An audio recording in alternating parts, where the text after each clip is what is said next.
Hello मेरे प्यारे दोस्तों, स्वागत करता हूं आप सभी का हमारे YouTube channel leave live learn study पर। फ्रेंड्स, पहले हमने पढ़ा था पॉलिनोमियल्स के टाइप्स कितने होते हैं। ठीक है, हमने पढ़े थे पॉलिनोमियल के 3 टाइप्स। वेरी फर्स्ट लीनियर, ठीक है, दूसरा पढ़ा था हमने क्वाड्रेटिक और तीसरा पढ़ा था हमने क्यूबिक। ठीक है, तो आज का जो हमारा टॉपिक है वो है लीनियर पॉलिनोमियल का। तो आज हम समझेंगे लीनियर पॉलिनोमियल क्या होती है। तो आइए शुरू करते हैं। देखिए, हमारा टॉपिक है लीनियर इक्वेशन भी कह सकते हैं या हम पॉलिनोमियल भी कह सकते हैं। लीनियर इक्वेशन, ठीक है, जिसे हम हिंदी में बोलते हैं हमारा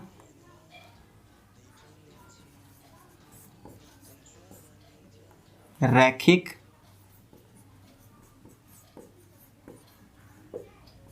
समीकरण।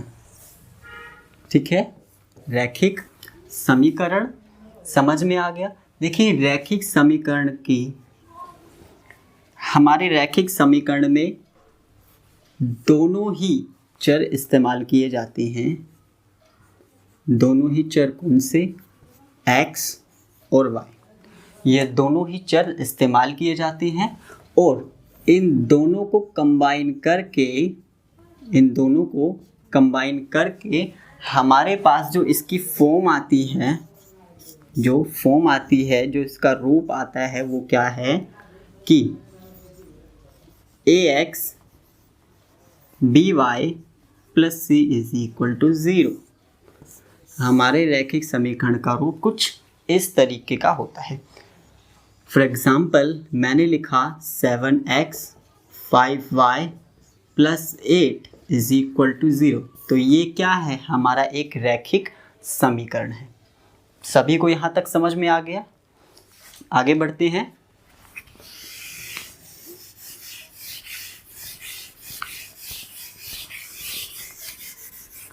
अब देखिए, हमारी ये जो लीनियर इक्वेशन है, लीनियर देखिए, लाइन, क्या ये आपको दिख रहा है?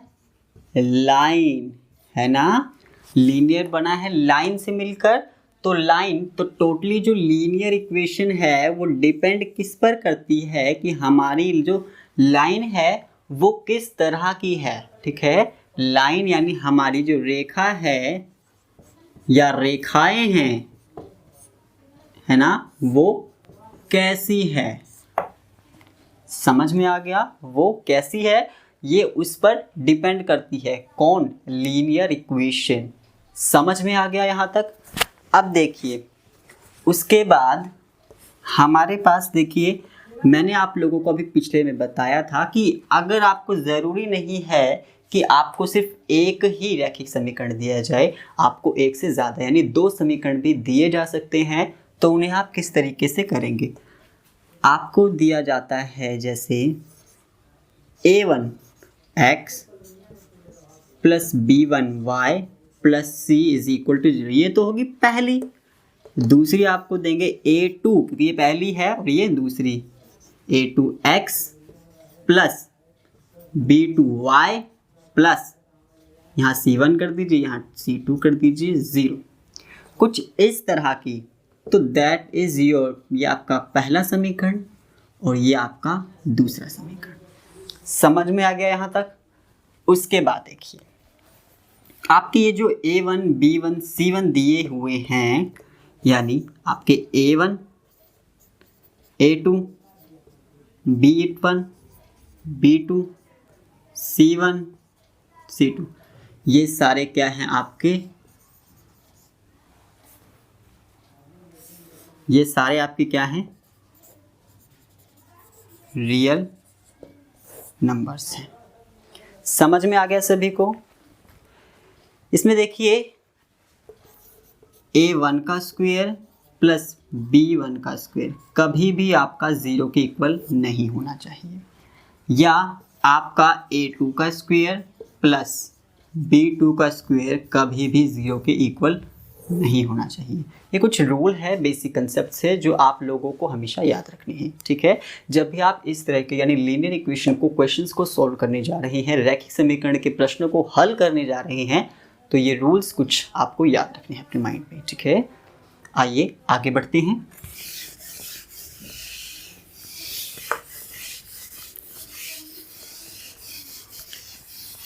देखिए मैंने आप लोगों को बताया कि लीनियर इक्वेशन डिपेंड करती है कि आपकी लाइन किस तरीके की है ना।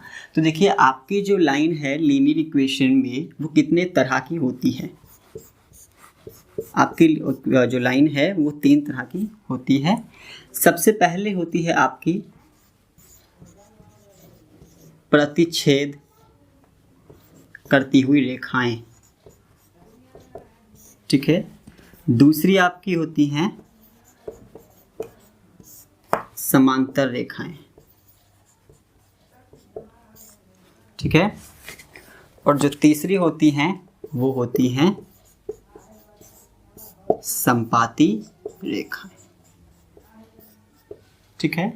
देखिए प्रतिच्छेद को क्या बोलते हैं, हम इंग्लिश में बोलते हैं इंटरसेक्ट, है ना, यानी इंटरसेक्टिंग लाइंस, ठीक है।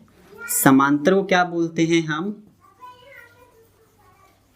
Parallel lines.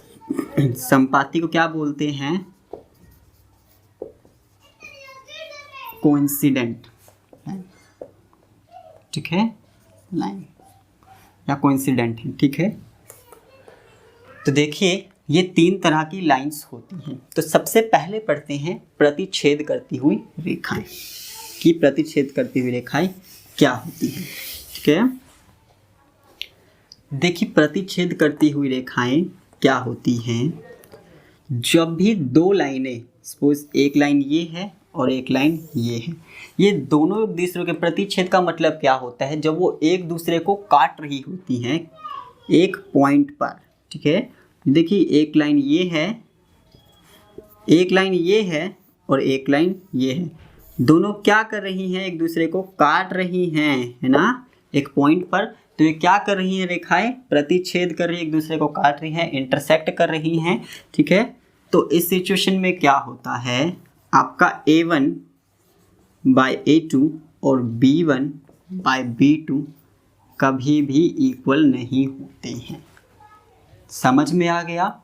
एग्जाम्पल लें अगर हम इसका, तो 2x बाय 3x, ठीक है, 5x बाय 3x। देखिए ना, अगर हम इसको सॉल्व करें, सॉरी इसका अलग लेना है हमें, हाँ जी। अब देखिए इसके अगर हम सिर्फ न्यूमेरिकल फैक्टर को लें 2/3 5/3, क्या ये इक्वल है, जी नहीं, ये इक्वल नहीं है, ठीक है। यानी ये जो रेखाएं हैं एक दूसरे को प्रतिच्छेद कर, एक दूसरे को काट रही हैं ये रेखाएं, ठीक है। तो हमें क्या करना है, इस चीज़ को ध्यान में रखना है कि प्रतिच्छेद रेखाएं क्या होती हैं, जो एक दूसरे को काट रही होती हैं, ठीक है। अगला जो हमारी रेखा है, हमारी अगली रेखा है समांतर रेखा।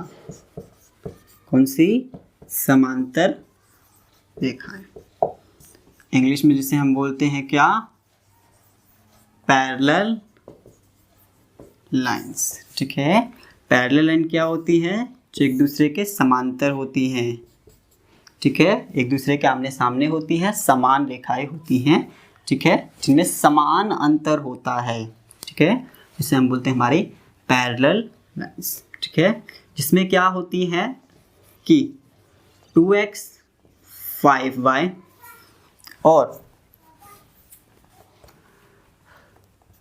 5x plus 25y is equal to 0 is equal to 0। एक लाइन हमारे पास ये है कि एक ये है और दूसरी, यानी एक रैखिक समीकरण हमारे पास ये है और दूसरा ये है। तो जब हम इन्हें A1 bye A2 B1 bye B2 वाले में पुट करेंगे तो हमें बताना है कि ये फॉलो करते हैं, मतलब इससे फुलफिल करता भी है कि समान है भी या नहीं। तो सिर्फ इसे लेने के लिए हम सिर्फ इसके न्यूमेरिकल फैक्टर को ही लेते हैं। यह है 2/5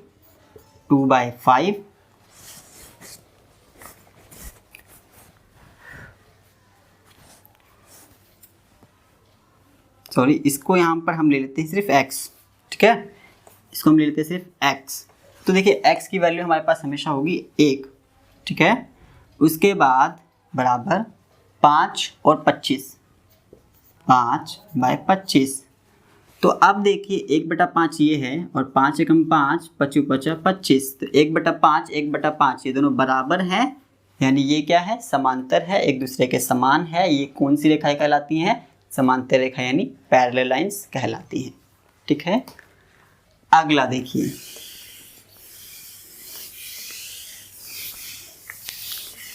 अगली जो लाइन है वो है हमारी समपाती। कौन सी है, समपाती रेखाएं, ठीक है, यानी कोइंसिडेंट लाइंस, ठीक है। तो देखिए समपाती रेखाएं क्या होती हैं, जो किसी एक ही बिंदु पर आकर मिल रही होती हैं, किसी एक ही बिंदु पर आकर, सपोज एक ये बिंदु और दूसरी लाइन भी क्या कर रही है, वो भी इसी लाइन पर आकर गुजर रही है, यानी बिल्कुल इसके मिलकर जा रही है, यानी पहली लाइन भी इसी में इंक्लूड है और दूसरी लाइन भी इसी में इंक्लूड है ना। दोनों लाइन एक ही बिंदु पर मिल रही है, तो उसे हम बोलते हैं हमारी समपाती रेखाएं, हमारी कोइंसिडेंट लाइंस, ठीक है। इसमें क्या होता है कि आपको क्या दिया जाता है, सपोज x + 5y, ठीक है, +7 = 0। एक इक्वेशन ये है 5x + 25y + 8, ये आपको दिया हुआ है। तो इन्हें आप जब डालते हैं फॉर्म में तो क्या करेंगे, 1/5, 5/25, 7/8, है ना। तो देखिए ये दोनों इक्वल हैं जी हाँ, 5 एकम 5, 5×5 = 25, 1/5 1/5, तो ये क्या है, इक्वल हैं। तो 1/5 और 7/8 क्या ये दोनों आपस में इक्वल है, जी नहीं, ये इक्वल नहीं है। तो जब भी एक साइड इक्वल और अनदर साइड अनइक्वल होते हैं तो उन्हें हम बोलते हैं हमारी समपाती रेखाएं, ठीक है। समझ में आ गया। अगर आप लोगों को मैटर, मेरा कंटेंट समझ में आया है, मैंने एग्जाम्पल के साथ आपको समझाया है, अगर आप लोगों को अच्छा लगा है, समझ में आया है, सीखने में मज़ा आया है, तो मेरी वीडियो को लाइक कीजिए, ज़्यादा से ज़्यादा शेयर कीजिए और हमारे चैनल को सब्सक्राइब कीजिए। Thank you very much.